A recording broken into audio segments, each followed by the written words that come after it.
E aí pessoal, tudo bem? Sejam bem-vindos a mais um episódio do nosso podcast Solta Real 013. Não esqueçam, claro, de seguir, curtir, comentar os 3 Cs aqui no nosso Instagram, tá? E também no YouTube. Lá no YouTube rapidinho, coloca lá Solta Real 013, curte, compartilha, comenta. Também se quiser chamar a gente no direct para alguma opinião, alguma sugestão, pode chamar, que estamos sempre às ordens. Então hoje é um episódio especial, dos nossos episódios especiais aí do mês de Abril Azul. O mês da conscientização sobre a síndrome do espectro autista, que agora se fala assim, né? Então hoje, no nosso episódio de hoje, vou falar com um rapaz, com um homem já, né? Que ele tem autismo, teve autismo a vida toda, sobreviveu a isso, né? Encarou isso aí, casado, pai de família, tem acho que 4, 5 filhos aí, se eu não me engano, tem um projeto de jiu-jitsu, se eu não me engano, a gente vai falar um pouquinho mais sobre esses projetos dele, para autista também. Então, sem muitas delongas, sem muitas apresentações, que é o mais importante, que é apresentar o cara. André, pode vir, meu irmão. Seja bem-vindo ao Solta Real. Bom, galera. Esse aqui é o André, gente. E André? É bom, gente. Tá tudo bem? Tá tudo jóia. Tá preparado para soltar real? Tô preparado. Só molhar o bico. Vamos lá, André.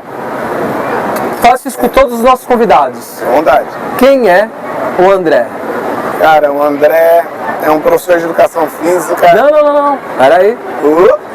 Quem é o André? Lá atrás, lá. Pai, mãe, irmãos. Cara, melhor ainda. O André é o irmão do meio, o sanduíche, o recheio de sanduíche. São em 3. Somos em 3. Ana Carolina, que é falecida, eu, André Luiz e Paula Regina, né? Somos filhos do seu Pedro e da dona Regina. Hoje eles vivem na minha cidade natal. Eu sou de Pindamonhangaba, interior de São Paulo, ali perto de Campos do Jordão. E um monte de primos, uma família grandona. E, cara, a gente foi criado nos anos 80, né? Tenho 44 anos. Eu não vi ainda. Nós somos jovens.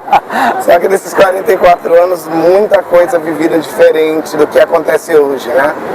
Então, assim, é bem diferente. Quando você fala de uma sobrevivência, é exatamente isso mesmo, né? Hoje em dia, né? Mas hoje é um pouco mais light. A gente precisou passar por um jeito de viver o mundo que hoje é muito diferente, né? Então eu encaro assim como uma espécie de sobrevivência e tudo foi mudado na minha vida a partir disso, né? Essas experiências, essa minha família, né? Minhas irmãs sempre foram muito legais comigo, principalmente a mais velha, era minha parceirona, ela que ajudava nas dificuldades. Pai e mãe trabalhando o dia inteiro, né? Meu pai no hospital, minha mãe é advogada, então... Você nasceu? Eu nasci em Pindamonhangaba. Pindamonhangaba. Isso. Viveu lá até... Vivi lá até os 30 anos. Aos 30 anos já, aí ele veio pra cá. Conheceu a mulher aqui? Conheci minha esposa aqui. Bom. E a sua infância, como foi? Cara, acho que seria a infância típica e atípica dos anos 80. É assim, como todo menino da época, eu cresci vendo desenho, eu cresci brincando na rua, mas eu era um menino que não tinha amigos. Então eu brincava perto dos meninos, mas não com os meninos. Mas eu também já sabia desde o início? Não, foi mais ou menos assim, né? Eu tive um início muito precoce escolar, muita facilidade para ler e escrever. Então, com 3 para 4 anos, eu já estava aprendendo as letrinhas, com 5 eu já lia e escrevia. Então, como esse período ainda era pequenininho, quando começou a ficar dificuldade, que ficou perceptível, foi porque eu ia para a escola e eu não escrevia absolutamente nada. Eu ficava em sala de aula viajando, ou brincando ou passeando. Aí vinha o bilhete todo dia. Quem detectou foi o professor ou não? Só mandava o bilhetinho? Primeiro veio uma suspeita da dificuldade da visão. Realmente se constatou que eu tinha dificuldade na visão. Um dos meus olhos tem 10% de visão. Ah, é? O meu olho direito tem 10% da visão. Mas não era exatamente... Mas sai desde lá... Desde bebezinho, né? Ah, tá. Aí o que acontecia? Acharam que isso era o motivo da dispersão em sala de aula. Porque eu entendi o que estava acontecendo, mas eu não participava da aula, ou então não copiava, não fazia nada. desenhava o que eu queria, fazia o que eu queria. E aí meus pais lá para os 5 ser muito ativo, o hiperativo, né? E aí veio o primeiro diagnóstico lá com 6 anos, de hiperatividade. Hoje a gente sabe que as duas coisas podem conviver. Mas antigamente, pelo DSM, né, que era o livro que dizia sobre essas regras, ele falava o quê? Ou você tem autismo ou você tem TDAH. O TDAH apareceu na época mais simples e ficaram com esse diagnóstico. A diferença que isso fazia, na época era chinelo. Né? Fica quieto, para aí, senta, sossega. Hiperativo. Hiperativo demais, você tá com formiga, tá sentado no formigueiro, era isso. Hoje o que a gente tem, né, de conhecimento, a gente sabe que precisava de muito mais intervenção, mas não teve. Enfim, eu fui sobrevivendo e aprendendo a conviver daquilo que eu imaginava, né? Eu pequeno não imaginava tanta coisa, mas meus pais imaginavam que era o TDAH.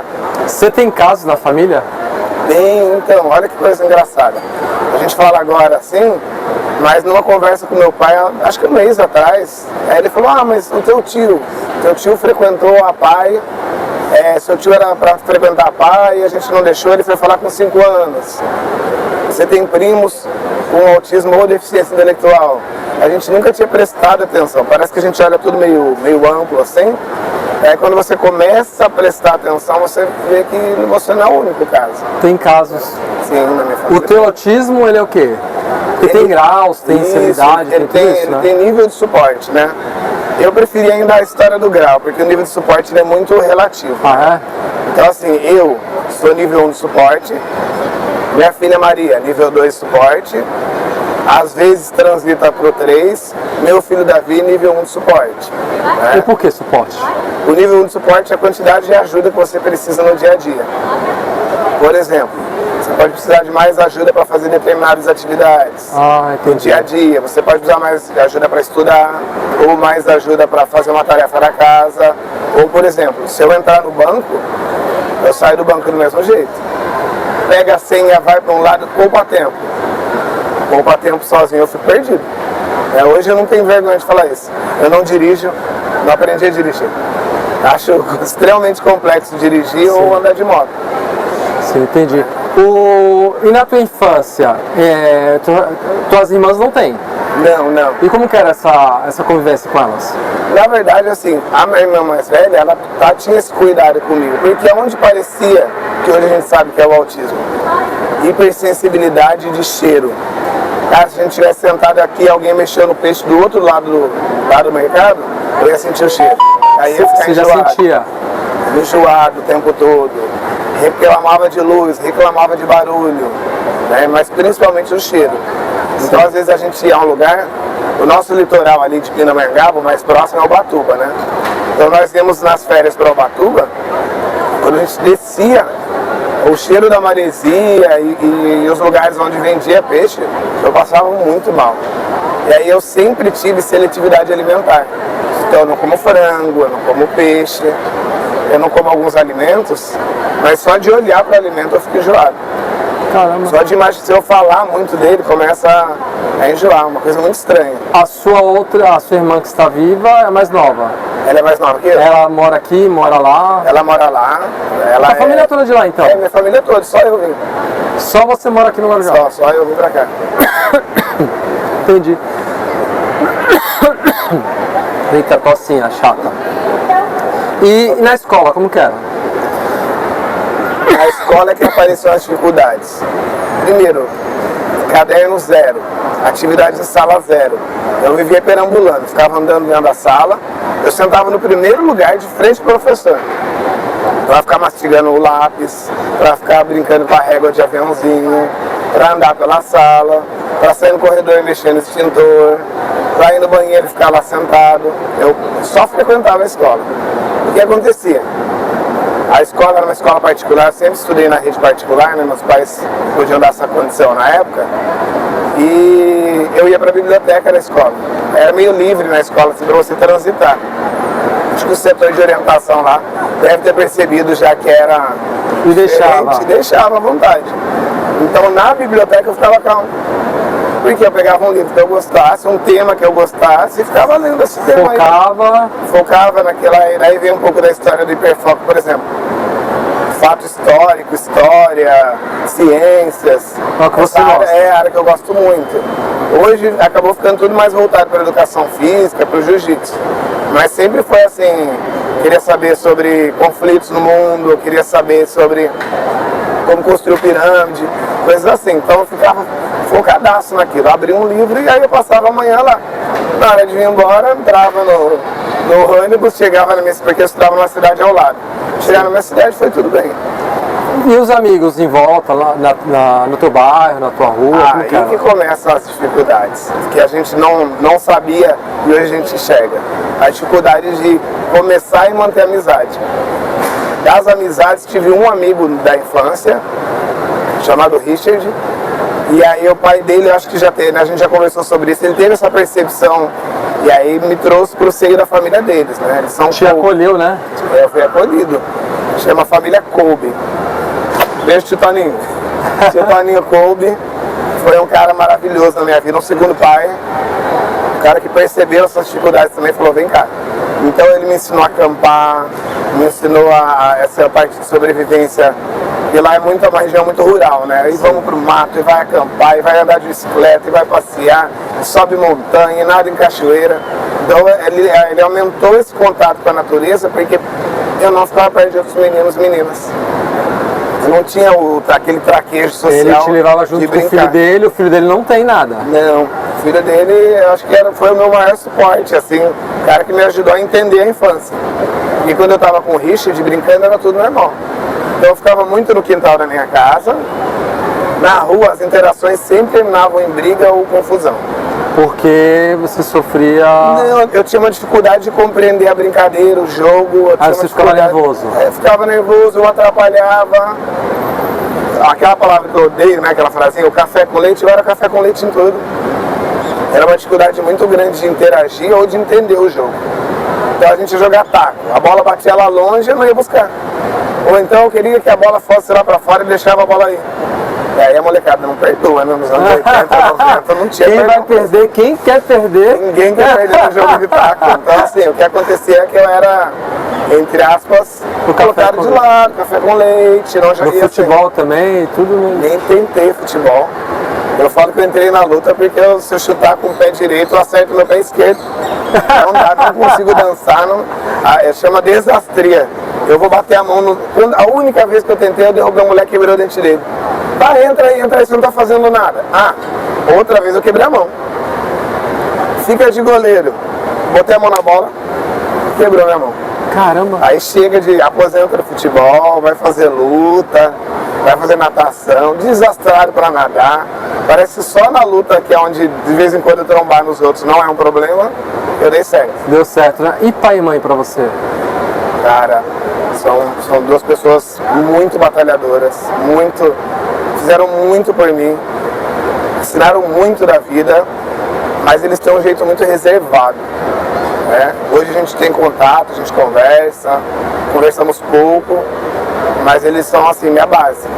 Minha mãe é uma pessoa muito forte, minha mãe não teve mãe nem pai, minha mãe foi criada na rua, minha mãe se ergueu sozinha, foi estudar só, acabou conhecendo meu pai, tiveram minha irmã, então começou uma família do zero, sem referência de família, né? Então assim, essa força ela transmitiu, só que também através de muita dureza, né? Então ela tinha uma mãe muito dura. E seu pai? Meu pai é um dos 12 irmãos, 10 irmãos, é uma galera lá de tios. Da roça, né, o pessoal que nasceu nessa zona mais rural. Meu pai, para estudar e para trabalhar, saiu de casa muito cedo, foi para São Paulo e para outros lugares. Então a vida deles foi construída, pautada só em trabalho. Então a gente, o importante para eles era dar as coisas, oferecer o melhor que eles não tiveram. Eu não culpo isso, mas assim, eu entendo que muitos pais fazem isso ainda hoje em dia. E assim, talvez um pouco mais de tempo junto hoje ia fazer essa diferença pra gente. É porque foi o que eles aprenderam, né? Não é igual. Minha mãe não sabe o que é um pai e uma mãe de verdade junto, um abraço, um carinho. Ela não tinha uma referência. Ela construiu com a gente o que é uma família, né? E meu pai nesse ter que empurrar espaço para poder ser alguém dentro da família também. Então os dois criaram de alguma forma o que a gente tem como família, né? Tivemos uma infância legal, não posso reclamar, mas assim, foi vir na adolescência, a gente foi se separando um pouquinho. Minha irmã teve leucemia. Com a doença e o falecimento da minha irmã, meus pais perderam muito aquela energia vital, né?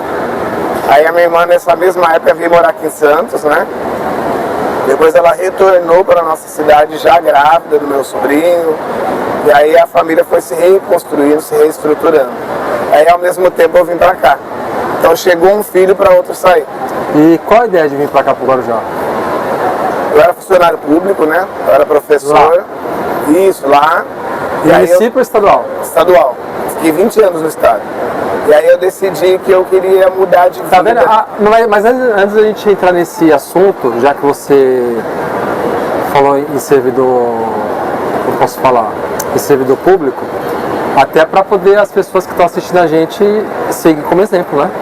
Sim. Né? Você acabou o ensino médio, já foi para a faculdade? Eu já ingressei direto na Aí qual faculdade você fez? Eu formei Educação Física. Era o que você já queria ou que você falou assim, vou fazer, porque...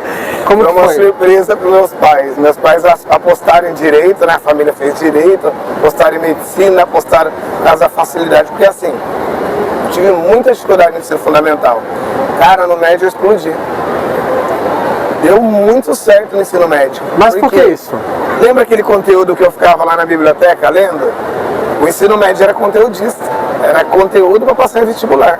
Ah, tá. O cara virou uma máquina de decorar fato histórico e questão de vestibular. Então, assim, o primeiro que eu prestei, eu já passei em primeiro. Então, assim, e os concursos sempre foram assim. Eu sempre passava nos primeiros lugares. Eu tenho essa facilidade com decorar algumas coisas, né, com guardar fatos, então isso ajuda bastante. Então, o que foi acontecendo? Eu fui galgando esse espaço e assim, nunca foi difícil para mim. As galera às vezes, por isso que o autismo é um espectro tão grande, né? A gente fala que o T do transtorno, que é transtorno do espectro autista, o T é um transtorno, realmente é muito difícil, né? Em graus diferentes, cada um vai passar por algumas coisas. Mas ele é um espectro, ele é muito amplo. Tem pessoas que vão ter dificuldade, que vão até ter deficiência intelectual, e tem outras que vão ter facilidade, não vão encontrar nenhum problema, ou até, no meu caso, que são altas habilidades de superdotação, que é uma facilidade maior ainda. Caramba. Então assim, eu aprendo sozinho, eu aprendo idioma, é um autodidata. Então aquilo não dificultou. Então assim, eu já passei no concurso e eu pude escolher onde eu queria. Daí o cara, foi muito engraçado. Eu queria uma cidade que é São José dos Campos, que é próxima da minha, talvez por uma comodidade ali para mim ficar perto dos meus pais. Daí na hora da escolha lá, eu pus o dedo assim no mapa, assim, eu quero o Guarujá, Escola Prefeito Domingos de Souza, para quem estudou lá.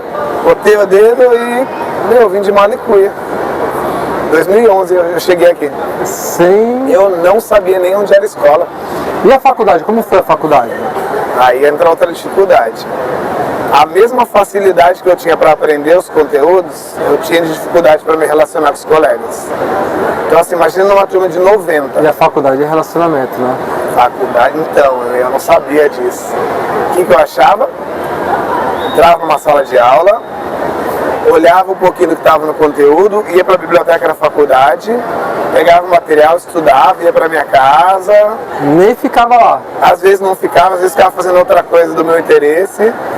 Aí voltava lá no dia da prova, pau! 9, 10. Não era difícil, só que assim, se eu precisasse lembrar o nome de um colega de sala para poder fazer uma prova que era em dupla, eu não tinha. Não tinha. Tinha um cara que chama Anderson Chigueiro, né? Tanaquinha, um abraço. O Tanaka era o cara que fazia assim, ele tem um irmão que chama André também, ele falava, André, vem aqui comigo. Esse cara acho que percebia que eu não ia fazer com mais ninguém, e o Tanaka era essa força junto comigo. Ele dava essa ajuda para poder ter um parceiro, senão não tinha, entendeu? Então as interações, aí minha sorte foi que assim, eu já virei servidor público logo de cara. Porque se eu precisar de alguém para levar um currículo, se eu precisar de alguém para me ajudar, dificilmente eu ia conseguir sair do lugar. Essa interação entre as pessoas que você tinha mais dificuldade. Eu ainda encontro como uma das minhas maiores dificuldades.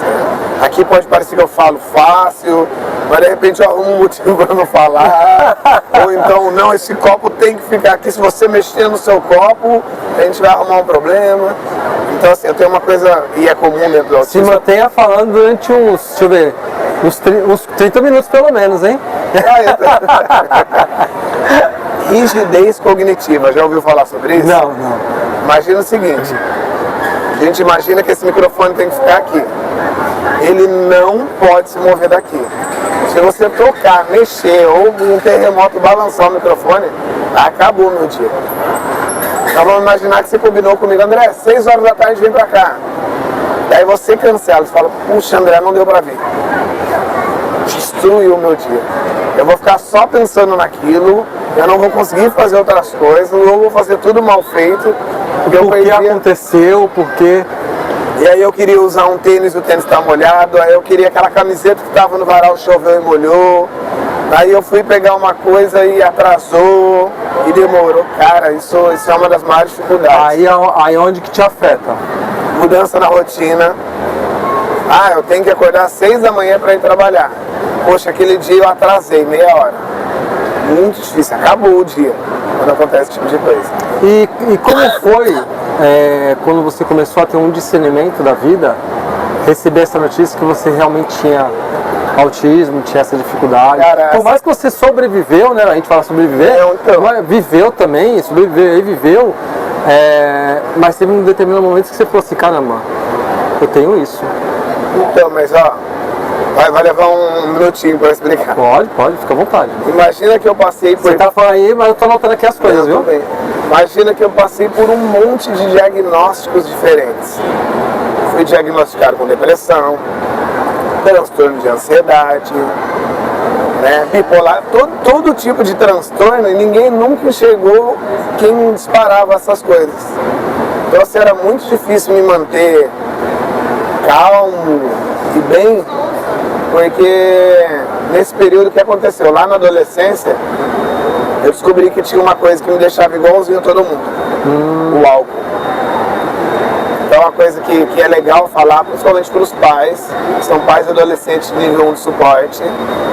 O álcool e as drogas são muito perigosas dentro do autismo, para qualquer vida, mas dentro do autismo principalmente, porque eles ajudam na adequação social. Você vai para um ambiente, é uma festa, você até tem vontade de ir, mas a luz, o som forte, o cheiro te incomoda. Mas se você beber o álcool, diminui essa sensação e aí você consegue conviver, você consegue iniciar uma conversa porque você tinha aquela vergonha. Então eu comecei muito cedo com o uso dessas substâncias. E aí elas vieram na minha vida, o álcool me acompanhou até 4 anos atrás. E aí ele vira um uso exagerado. Então o que eu fazia? Eu mascarava a dificuldade com bebida alcoólica. Caramba. Então, por exemplo, lá na faculdade ia ter alguma coisa... Mas alguém te apresentou ou você foi lá? Cara, o álcool ele é o primeiro lugar de apresentação em muitas casas, é na mesa da família. Toma só essa espuminha aqui, toma um pouquinho do vinho do vô. É que nem o cigarro, né? As pessoas falam assim, como você começou? Ah não, assim mesmo. O pai ou a mãe, acende pra mim lá, aí vai lá, acende. Acende pra mim lá, vai lá, acende. Gente, minha mãe falava assim, traz o cigarro pra mim. Eu vi com o cigarro dela, ela batia. Sabe o que ela falava pra mim? Quando você tiver dinheiro, você compra o seu. Cara, minha mãe começou a fumar muito cedo também. As pessoas que tiveram essa vida mais difícil, era minha mãe vivia na rua. Cigarro era uma moeda de troca ali do dia a dia, né? Então a gente fica imaginando, assim, o que pra ela deu certo ali, pra mim virou um vício, virou um problema, né? Então assim, o álcool mascarou muito tempo algumas coisas. O nascimento da Maria Luísa, quando eu fui ganhando entendimento de quão difícil ia ser cuidar dela, aí foi necessário dar uma pausa. Foi a minha esposa, foi a Kelly que fez esse chega, esse basta. Mas antes de falar delas, vamos lá, vamos voltar. Aí na faculdade teve você tinha esse foco, Sim. Você não ficava na sala de aula, ia lá, olhava e fazia as provas, tudo certo. Então toda a tua faculdade, os 4 anos foram assim. Foram. Eu frequentava as aulas só o necessário, sempre tive essa dificuldade de permanecer ali em sala. Contanto que hoje eu estudo em EAD. Cara, a coisa mais maravilhosa do mundo. Eu sento no meu horário, quero sentar às 3 da manhã para estudar. Eu não quero ninguém perto. Madruga estudando. Madrugada. Normalmente vai entre meia-noite e 1h30 eu estou estudando todo dia. Segunda a segunda, eu gosto, assim, me sinto à vontade. O som na casa baixa um pouquinho, aí eu pego meu material lá, vou lendo, vou estudando. Então assim, eu fui descobrindo o meu jeito de estudar e ele sempre funcionou muito bem. Entendeu? E assim, nos estudos foi onde eu me destaquei. Então imagina uma coisa, imagina você ter um monte de coisa no teu dia. E nada tá dando muito certo. E aí quando eu tava naquele momento, ou ali no jiu-jitsu ou com os livros, parecia que as coisas fluíam melhor, eu tinha mais controle. E aí dava mais certo. Entendi. Então fazer a faculdade, fazer outras graduações foi mais fácil porque eu descobri que aquele ali era meu caminho, entendeu? Entendi. Aí hoje, entendendo, né, voltando na pergunta do diagnóstico, hoje eu entendo que isso é uma coisa que acontece para alguns autistas, né? Você vai encontrar ou o seu hiperfoco ou uma linha ali onde você se sente mais confortável. E você passa a viver só dentro daquele espaço ali, que ele é mais seguro para você. Entendi. Aí, a sua esposa você conheceu quando? Eu conheci a Kelly, ela vai só falar o ano errado, 2016. Eu já morava aqui, Kelly, perdão. Eu já morava aqui há um tempo, né? Aí eu saí do relacionamento e a gente trabalhava junto na mesma escola, mas não tínhamos nada. Ela era casada, eu era casado. Aí eu terminei meu relacionamento com a minha esposa, ela terminou com o ex-marido dela, numa festa de escola. Eu fui lá perturbar ela, ela estava sentada, fui lá, mexi com ela, conversei com ela seríssima, não deu nenhuma bola. Caramba. Fiquei chateado, mas aí eu consegui pegar, falei, eu tenho você no Messenger. Aí eu mandei uma mensagem, pedi pra conversar, conversamos ali, cara, acho que 6 meses depois a gente já tava com a Maria encomendada. Caramba. E aí assim, a Kelly já vinha do relacionamento, já tinha a Ana Beatriz, a Mariana e o Davi. E aí quando veio a Maria, nós juntamos todos e viramos uma família só. Só a Maria tem autismo? Não, a Maria e o Davi. A Maria e o Davi? É, o Davi que é filho do primeiro relacionamento da Kelly, o Davi pai... A Kelly não tem? A Kelly não. O Davi pai a gente não sabe. Vai ver que ele vai ver, daqui a pouco vai ter. Mas assim, enfim, o Davizinho com autismo, então, só pra você entender, meu primeiro contato com autismo mesmo foi com o Davizinho. Só que eu achava assim, porque assim, nele também é um nível de esporte 1, então não parece tanto assim, as coisas fáceis do dia. Em algumas interações a gente vê uma dificuldade no Davi, assim como a gente vê em mim. E aí convivendo com o Davi eu falo, esse moleque é muito parecido comigo na infância. Esse moleque é muito parecido. Perdão. Então mais pelo Davi eu percebi o autismo do que na Maria, porque na Maria era um nível de esporte maior. Maria demorou para andar, para sentar, para falar. Maria falou aos 5 anos de idade, entendeu? Então assim, o Davi era algo mais próximo do meu. Então essa convivência foi aumentando a minha percepção. E aí a hora que veio o meu diagnóstico, eu falei, então é por isso. Várias dúvidas, vários perdões para mim mesmo. Muita coisa que eu falava, que eu achava que era chatice ou maluquice, era o autismo. Ah, tá.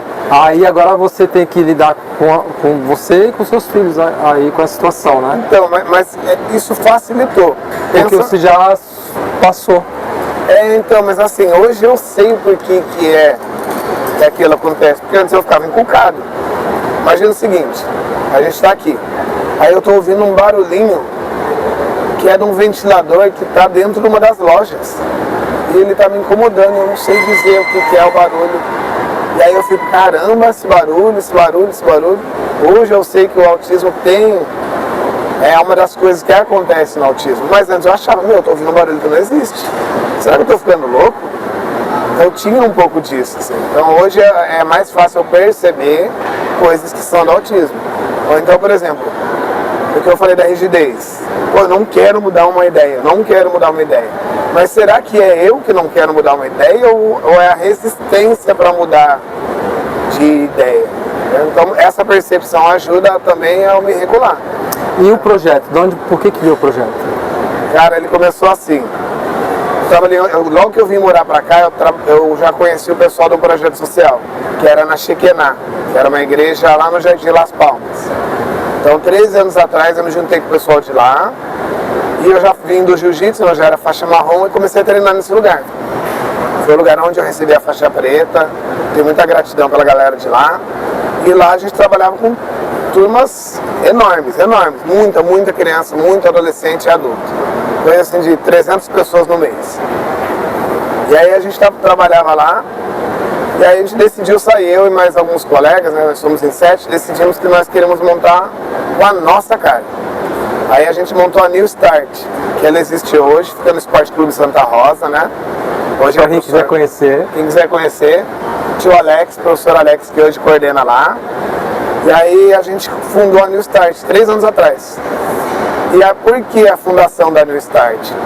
Porque o Davi, meu filho, queria fazer uma atividade física. E aquele, na inscrição dele para fazer canoagem, começaram fazendo a inscrição direitinho e depois perguntaram se ele tinha alguma coisa. Quando souberam que ele tinha o autismo, falaram que não ia existir a possibilidade da vaga, que ele precisava de acompanhamento. E aí, conversando com a minha esposa, ela falou: meu, você quer montar um projeto de jiu-jitsu? Inclua as pessoas. Faz isso. Ó, eu não sabia do meu diagnóstico. Pensando só no nosso filho e em outros meninos como ele, a gente teve a ideia e a gente, todos os amigos ali, nos reunimos falando: a New Start vai ser uma escola inclusiva. Né? E ali é 100% inclusiva ou não? Então, hoje ela está sobre outro professor, né? Hoje é o Alex que cuida dela. Enquanto eu estava na gestão, o que acontecia? Eu, em paralelo, fazia um trabalho de adaptação e nos grupos a inclusão. Daí agora a gente vai fazer 15 dias, mais ou menos, mais um mês, pensando certinho. Eu, minha esposa e minha filha saímos para fundar uma escola nossa, chama Lúdico, com K. Lúdico. A Lúdico é uma escola de jiu-jitsu 100% inclusiva. Então eu tenho aulas adaptadas, desde os 3 anos de idade, para quem precisa e tem uma necessidade especial, e aulas em grupo, que aí é a verdadeira inclusão. A realidade da inclusão é quando você consegue trazer aquele menino, aquela menina, aquele jovem com dificuldade para uma turma coletiva. Né? Porque é bonito a gente falar que é incluir, mas o carinha fica sozinho lá. E muita gente usa a inclusão para ganhar dinheiro, né? Infelizmente nesse país é assim, né? A inclusão virou um grande negócio. Virou um grande negócio. Falar o nome inclusão, mas como você falou, na realidade, quando alguém chega realmente lá que precisa, não dá, no momento não dá, já está lotado, já está... mas pode vir com alguém? Meu, se está vindo com alguém, não estou incluindo. Exatamente. Tira isso aqui, ó.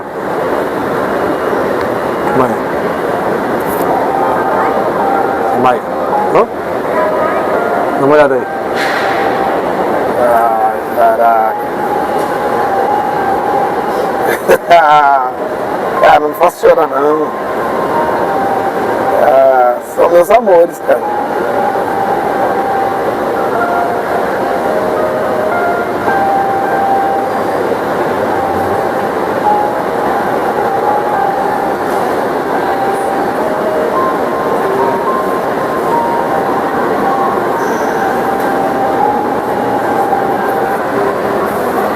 São eles aí. Então ai, cara, é difícil pra mim. Eu tô realizando um sonho, cara, porque a gente sonhou, a gente tentou o Instituto Maria Luísa, que foi uma iniciativa junto com o poder público aqui. Os caras ajudaram, mas chega um ponto que você não consegue, sabe? Você fica ali martelando. Você imaginou na sua vida que você seria pai? Não, cara, você conversou com a minha esposa, né? Não. Cara, não imaginei. Não imaginei. Por quê? Eu tive outros relacionamentos e eu tentei. E eu queria uma Maria Luísa. Muito, cara, muito. E aí, num acaso da sorte da vida, vem a Maria Luísa, cara. E ela veio. Ela parece muito com a minha irmã mais velha, que é falecida. Veio minha presentinho de Deus. Veio meu presentaço de Deus, cara. Veio uma criança doce, esperta. que tem as dificuldades dela, mas uma menina genial, assim, cara. Eu olho pra ela, assim, às vezes sentadinha lá. Te surpreende? Meu, todo dia uma surpresa, todo dia uma batalha, todo dia uma preocupação. Quanto eu preciso continuar vivo e bem para cuidar da Maria. Daí entram preocupações até com a própria saúde. Tipo, será que eu estou me cuidando bastante? É fácil falar que a gente vai dar a vida para um filho. Mas e viver uma vida boa para poder proporcionar uma vida para um filho? E a gente às vezes fala assim, não tenho tempo de fazer um exercício físico, não tenho tempo de me cuidar, deixa pra lá que eu preciso cuidar só deles. Mas e se eu cair? Quem fica? Se a minha esposa cair, quem fica? Quem ajuda, né? Quem vai ajudar? Porque assim, a gente está falando dessa história, a inclusão ela é muito bonita, né? Dizem que as nossas crianças são os anjinhos, né? Azuis. Cara, só quem já viu uma crise comportamental, só quem já viu a dificuldade que é, só quem já tomou um tapa, uma mordida, que não é proposital, mas é a forma de comunicar naquele momento, a forma de se regular naquele momento, sabe do que eu estou falando. Ouvi horas de grito, ouvi horas de choro, e você saber que você tem que estar ali, 100%, sem julgamento, para acolher. Esse é o seu dia a dia? Esse é o nosso dia a dia. Hoje a Maria está bem. Hoje a Maria está bem. A Maria nem sempre esteve tão bem assim.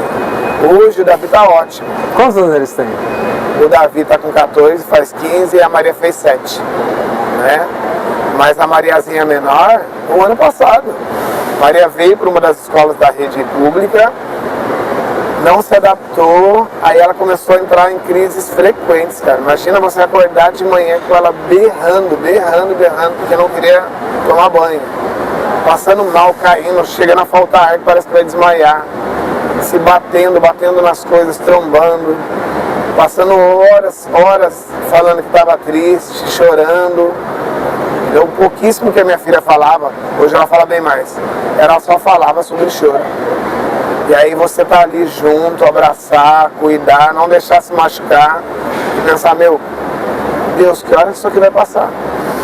Você, tudo que você passou, você hoje tendo o autismo, né, claro, sendo pai de autistas, né, tendo esse projeto, lidando com vários autistas, o que você gostaria que a sociedade entendesse sobre isso?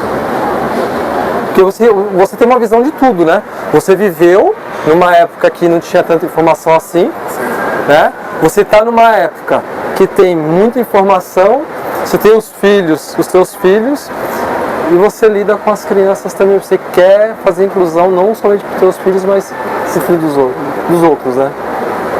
Cara, a gente precisa, acho que tem alguns pilares assim pra gente, se a gente quiser falar de inclusão de verdade. Primeiro, precisa conhecer.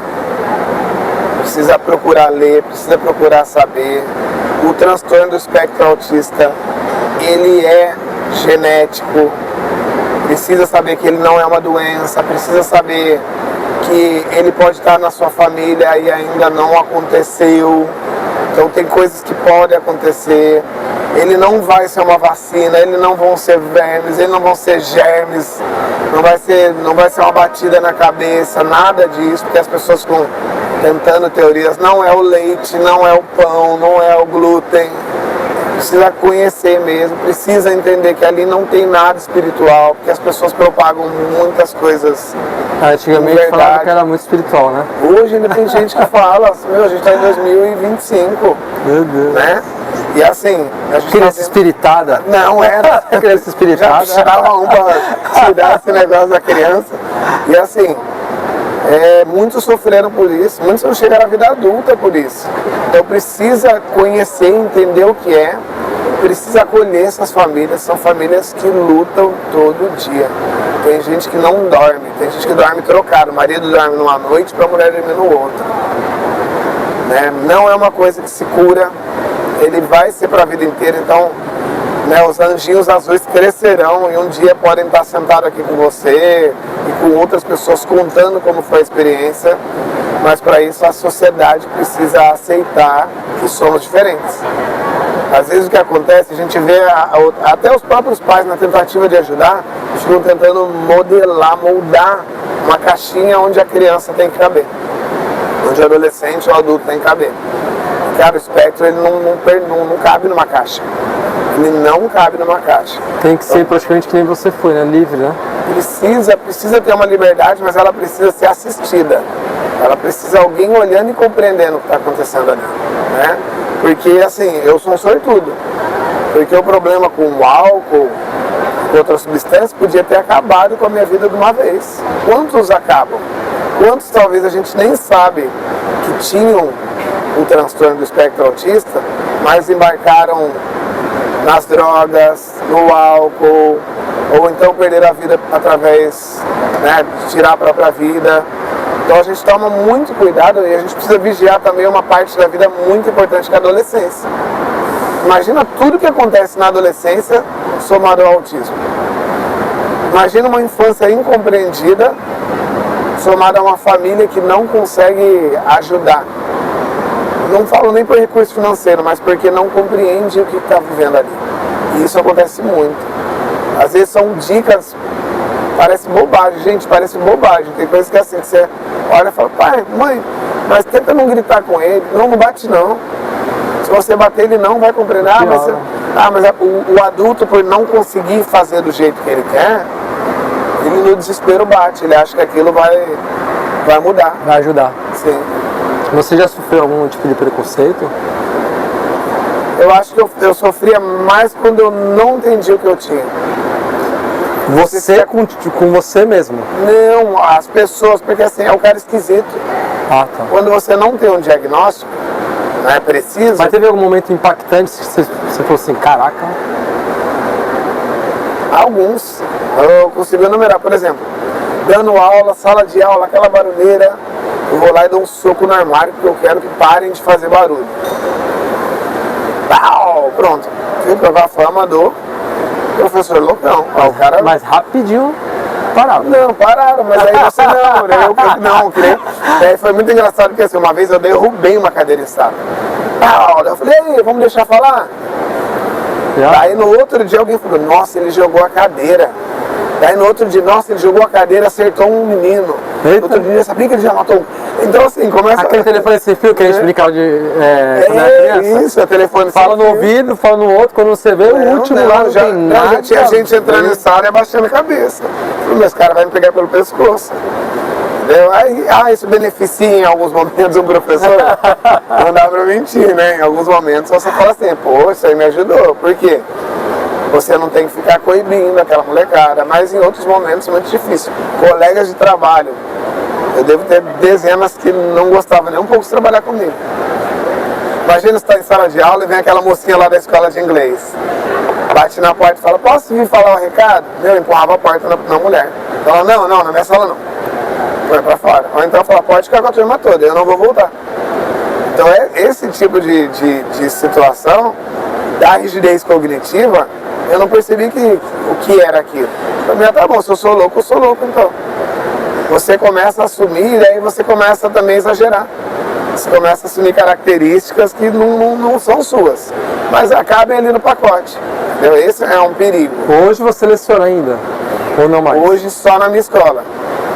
Aí hoje eu encontrei meu ponto de equilíbrio. Hoje o que você faz? Hoje eu dou aulas de jiu-jitsu adaptado e inclusivo, né? Hoje eu atendo crianças de 3... Não escola municipal ou estadual, né? Na tua escola particular. Eu exonerei. Eu deixei o emprego público depois de 20 anos. Minha esposa exonerou 1 ano, 2 anos. Ela também era? Ela também. Ela era inspetora de alunos.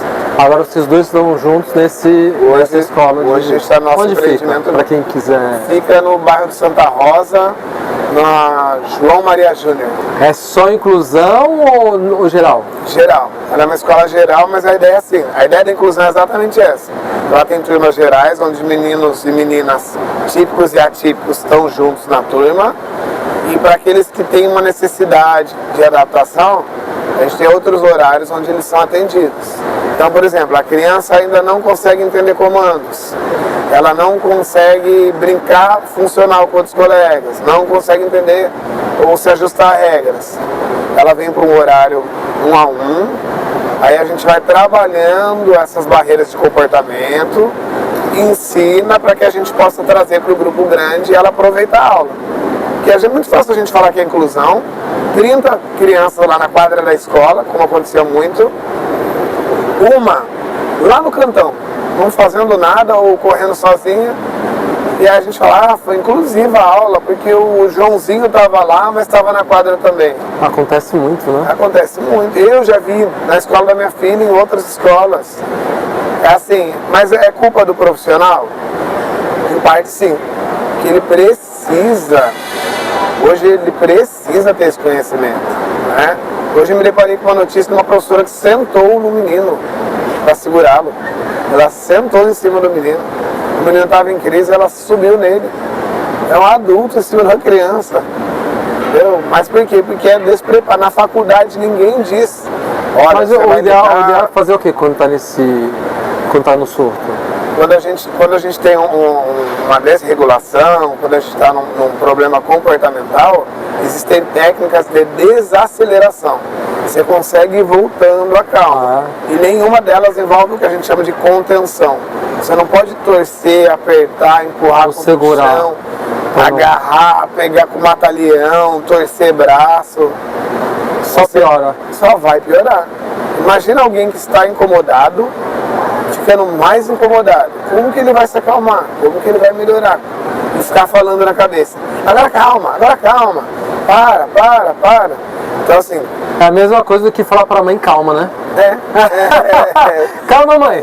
Calma, mãe. O chinelo já tá voando, já tá pedindo calma.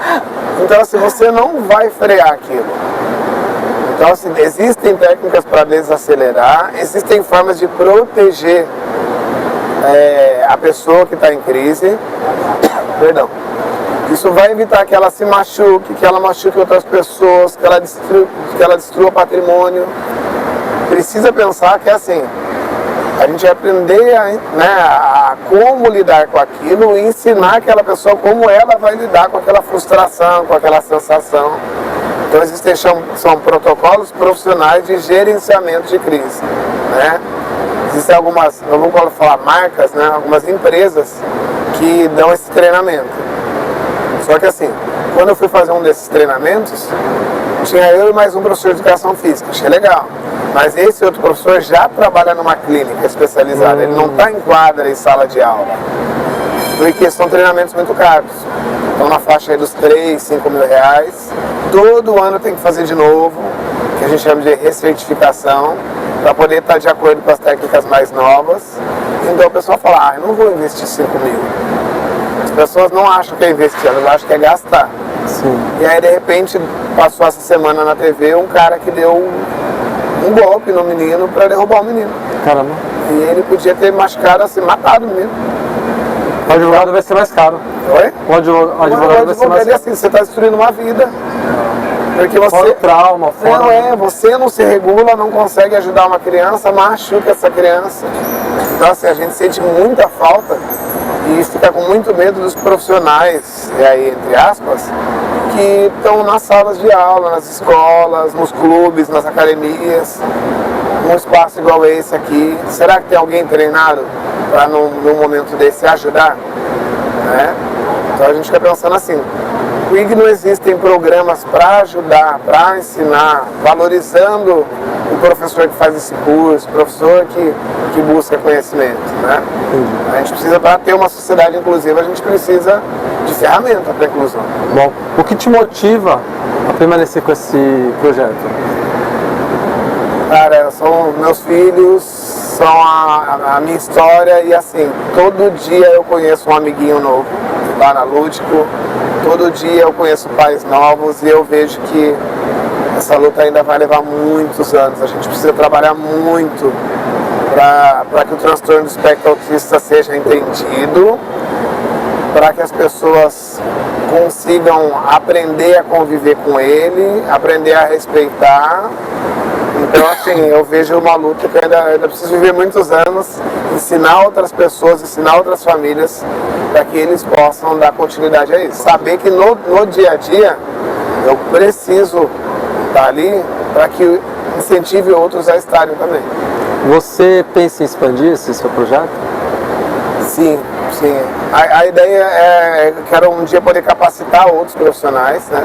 Eu fui capacitado por um cara que é incrível. Hoje só você e sua esposa que administra o projeto? Hoje eu, minha esposa e minha filha Mariana. Né? Ela também é?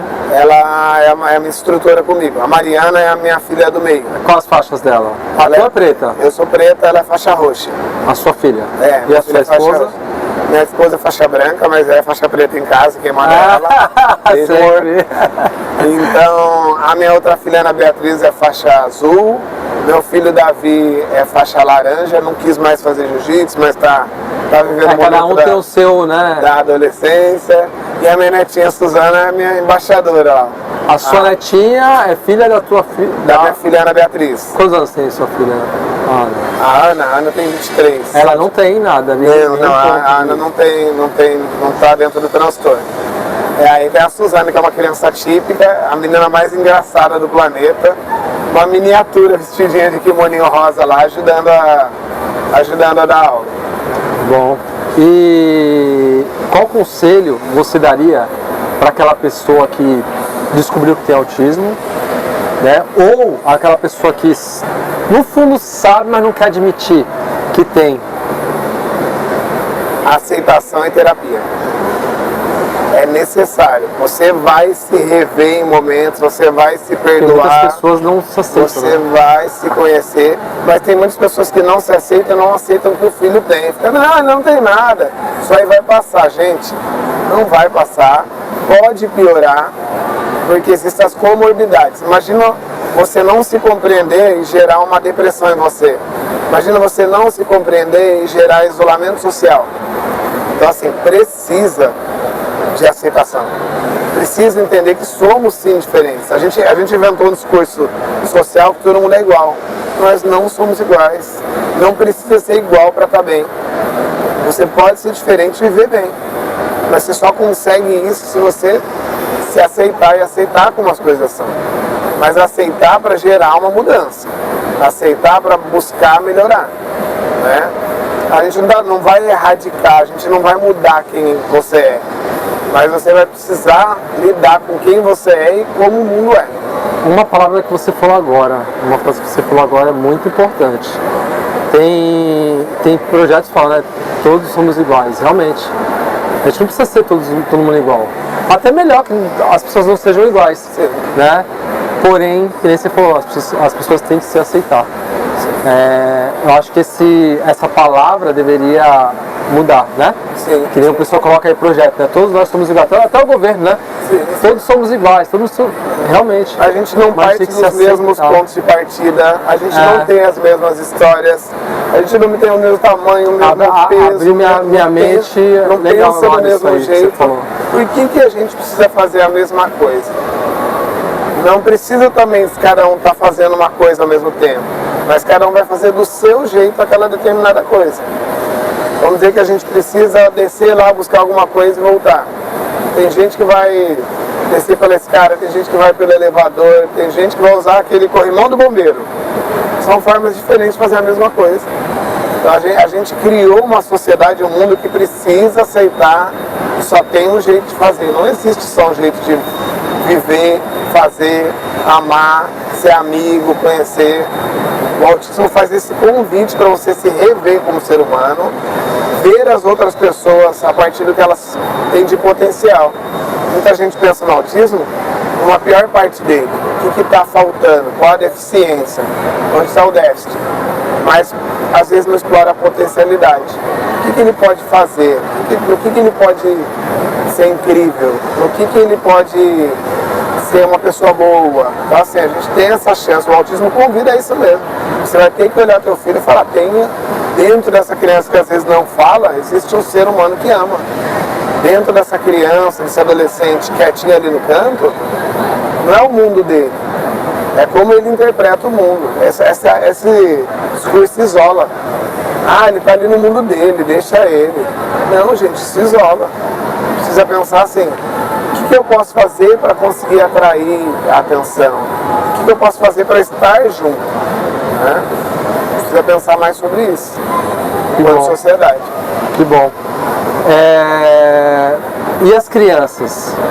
Você acha que as crianças têm, não posso falar, tem um certo medo de fazer as artes marciais quando você acolhe elas na sua academia? Não, porque assim, tudo é apresentação. Tudo é uma forma de você apresentar.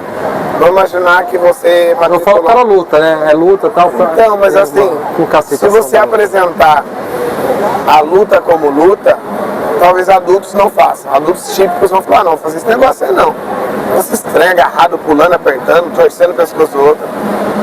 Mas se eu convido um menino, uma menina, um adolescente a fazer um jogo, e nesse jogo começa a ter uma oposição, e um precisa puxar e o outro precisa empurrar, e nesse jogo eu preciso pegar um objeto, você quer pegar o mesmo objeto que eu, e a gente entra em disputa, e aí é uma brincadeira, é lúdica. E aí quando a gente parte desse momento lúdico, a gente vai até a luta. Então quando uma criança entra na escola, um adolescente entra, ele vai passar por um processo em que ele nem se percebe lutando. Quando a gente chega a ensinar realmente uma técnica, um golpe, ele já está participando da aula. Então o toque, o contato físico, o deitar, o rolar, o cair no chão, o levantar, já está fazendo parte da vida dele.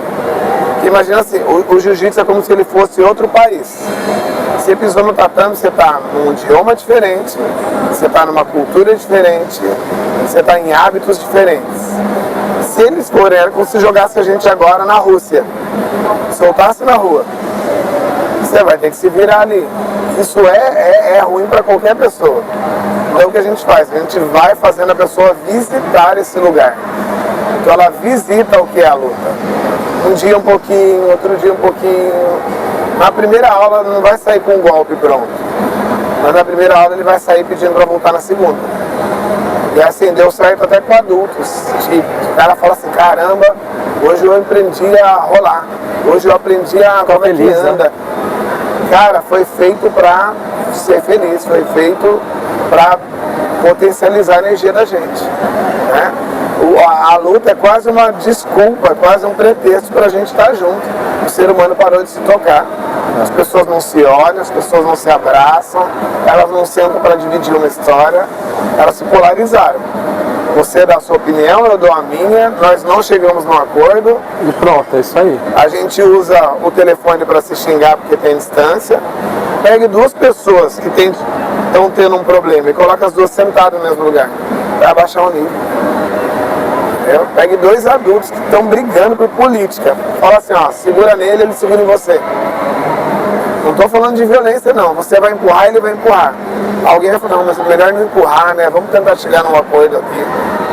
É muito parecido. Quando você luta, são duas disputas de vontade, né?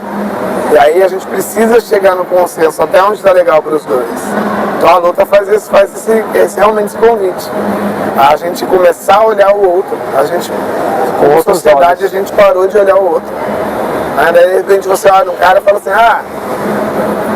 ele é bom, ele é ruim, a gente rotula. Mas só no contato ali que a luta dá, você vai descobrir quem é quem, né? A gente costuma, in ludo veritas, né? A verdade está no jogo. É uma frase em latim que quer dizer isso. Quando você tem uma galera lá jogando futebol, por exemplo, é um jogo que eu quase desconheço. Você vai saber que tem aquele cara que ele faz uma coisa diferente do grupo. Ele chuta, ele bate, ele empurra, ele dá cotovelada. Ele talvez não faça mais parte desse grupo. As pessoas vão ver ele de uma forma diferente. Não, esse cara aqui a gente não chama mais para jogar. Então, porque não dá para esconder quem você é quando você está fazendo uma atividade física, um esporte, uma luta. Sim. Ali você vai mostrar quem você é realmente. E um resumão da sua vida: infância, juventude, escola, né? Faculdade e agora vida de casado. Tem alguma coisa que você não faria de novo? Tem alguma coisa que você fala assim, eu faria isso aqui tudo de novo? Um resumão da sua vida. Hoje, se eu pudesse voltar lá atrás e acertar, né, mas não seria eu, se o mundo pudesse acertar sobre o diagnóstico, talvez eu tivesse me envolvido menos com esse problema do álcool que persistiu por muito tempo na minha vida. Sim. Talvez eu tivesse olhado as coisas com menos raiva. Eu não saber, não compreender como lidar com sentimentos, eu olhei muitas coisas com desprezo e raiva, porque eu não entendia a rigidez não deixava eu olhar de cima e entender uma situação. Eu olhava ela só de frente e aquilo me irritava. E aquilo me transformava em alguém irracível. Então eu revisitaria, eu pediria desculpa para pessoas, porque eu poderia ter sido mais doce, mais educado. Isso desde a infância. Isso permeou toda a minha vida. A compreensão que eu tenho agora, talvez eu olhasse para certas situações e falasse, não, deixa.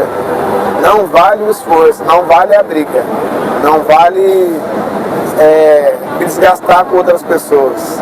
Eu sou diferente, elas são diferentes. É o que a gente está falando. Eu tentaria me encaixar menos. Por muito tempo eu tentei me encaixar no que era socialmente esperado e aceitável. E aí quando eu conheci a Kelly, minha esposa, eu vivi uma outra liberdade. Ela desde o começo entendeu que eu era diferente, né? Mesmo sem diagnóstico nem nada. Aceitou. E ela aceitou as minhas diferenças. E eu aprendi a aceitar as dela.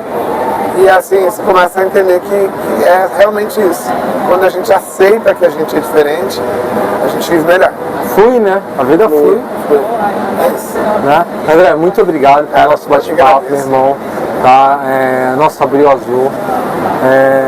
No primeiro episódio que nós fizemos aqui, a gente fez também com um jovem de 20 anos. Para quem ainda não viu esse episódio do Adriano, tá? Pode voltar, você vai colocar lá o Adriano, você vai assistir o episódio do Adriano. Hoje estamos fazendo aqui com você.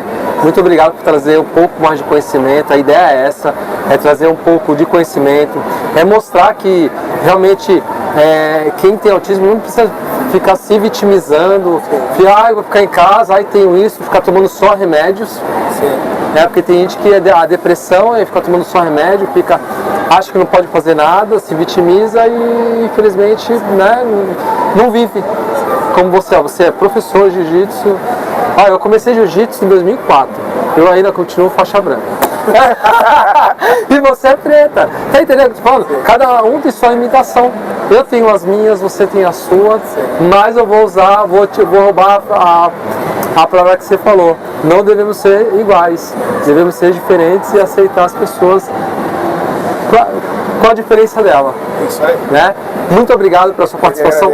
Para quem quer te seguir no Instagram, saber um pouco mais, você sabe falar. Você tem um Instagram da escola? Sim, sim. Passa pra galera. Pessoal, @Ludico com K, JJ e André Cabral BJJ. Dá uma olhadinha lá, segue a gente lá, tá bom? É a única escola inclusiva realmente do Guarujá? Da Baixada. Não que as outras, não, pelo amor de Deus, não que as outras não sejam. Não, eu arrisco, mas sim que. Com toda a modéstia que me falta, eu arrisco dizer que da Baixada Santista nós somos a primeira. É a primeira. Ela foi pensada para ser assim. Não para ser só a primeira, mas para fazer diferente dos outros lugares. Fazer a diferença. Fazer a diferença. Por isso que você está aqui no Solta Real, porque o podcast é diferente. Meu irmão, muito obrigado, tá obrigado. Bom? As portas do Solta Real tá aqui, sempre abertas para você. Quiser falar sobre algum assunto, outra coisa, a gente marca, vem, explana legal, explana melhor, tá bom? Se você quiser conhecer uma mãe atípica, chama Kelly Souza, minha esposa. Boa. Você vai ter uma outra conversa. Se ela tivesse vindo, eu já tinha chamado ela aqui, né, pra conversar um pouco com a gente. Mas vale puxá-la um dia aqui pra você conversar, que você vai gostar. Tá, o convite já tá feito, hein, Kelly? Kelly. Vai vir, hein? Tá bom? Então, muito obrigado, gente. Obrigado. Não esqueçam de os 3 Cs, curtir, comentar e compartilhar as nossas postagens, tanto aqui no YouTube quanto no Instagram. E também no TikTok, estamos lá também. Segue a gente no Instagram, inscreva-se no nosso canal no YouTube, que é muito importante isso. Só assim a gente vai estar sabendo que a gente está realizando, né, criando uns conteúdos bacanas para vocês, um conteúdo diferente, né, nada de estúdio, um negócio mais visual, um negócio mais amplo, trazer família, histórias que nem o André. Que eu só tenho a agradecer a participação de todos vocês que estão vindo aqui no Solta Real, acreditando no projeto. Obrigado pela oportunidade de deixar a gente falar o mundo através da nossa perspectiva. Pouca gente dá esse espaço pra gente. Obrigado mesmo. Imagina, o Solta Real está aqui para isso. Tá bom? Então, gente, muito obrigado. Até a próxima. Obrigado, gente. Foi. Obrigadão. Caramba.